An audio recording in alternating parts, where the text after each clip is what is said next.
Okay,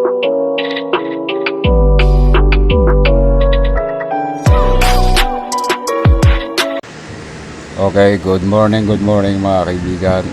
Panibagong update muli. Pinag-crossbreed ko yung tsinelas ko, kaso lang walang lumabas na maganda. Joke lang. Good morning mga kapisda. Gaya ng dati, piniplex ko lang sa inyo yung aking mga alaga. So ngayon, ito na sila ngayon. Nakikita nyo ba yan mga idol? Yan. Ito naman yung napapanalunan kong anak sa isda ng anak ko kay Sir Lex Gapilex. Yan po mga PKBM yan. At sinama ko na rin yung mga maliliit ni dyan, nung isda ni Denden. Shoutout nga pala kay Denden. Then bumili ka ng filter para dito sa mga fry mo. At ito mga pala mga kotse ko. Yan mga idol, nakikita nyo ba yan? Puting-puti yan. Galing kay King Gapilex yan. Nakikita nyo ba yung mga isda na yan? At napakaganda. Kaso lang problema ko, palitan talaga yung aquarium ko. Yan lang po ang may papakita ko sa inyo.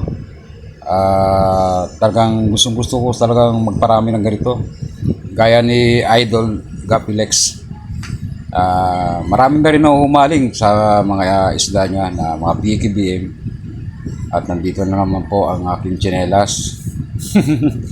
Yan, ngayon, nandito po ako sa taas ngayon. Papakita ko sa inyo yung PKBM galing kay Sir Lex. Mga long body po ito mga idol. Yan, nakikita nyo po yan. Yan.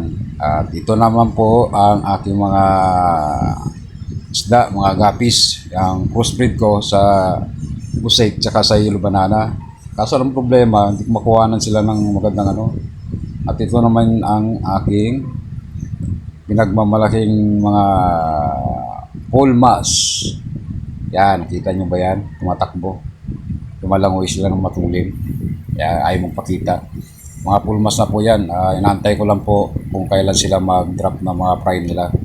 At inaabangan ko yan mga idol. Para makikita ko yan na talagang 100% ang kinalabasan talaga ng mga fry ng mga PKBM ni Sir Lex, halos lahat puro puti. Gaya po ng dati mga idol, ito na po ulit. Yan, text ko lang po sa inyo yung aking mga isda. Yan, yung mga guldas ko galing kay Sir Lex din yan. At ito naman yung tiger muli ko. Yan, mga bansot yan, pero tagal mag-drop ng mga tagal lumaki. Yan, nakatala yung kanila. At dito ko nilalagay yung mga fry, halos lahat ng mga fry ng mga gabis ko. Kaya yung mga inoobserbahan ko, baka magkaroon naman ng mga damboyer ang aking mga fry na ito pag lumaki na sila. Yan. Ito lang po, mga simple lang po yung mga setup po nito. Yan. Wala na lang po sa akin yung backyard na lang. Para mapagparami po tayo. But meron na po dito sa bubong ko na may langgam. Yan, ito po, yan, yung mga panda ko po yan. Yan po ay pinaparami ko po yan. Ngayon, gaya po ng dating video ko na ang mga lalaki ko, ngayon, nagiging 3 na sila, makulay na po. Yan, ngayon, pinaparami ko sila, hindi ko na pinapabayaan ko na sa bubong.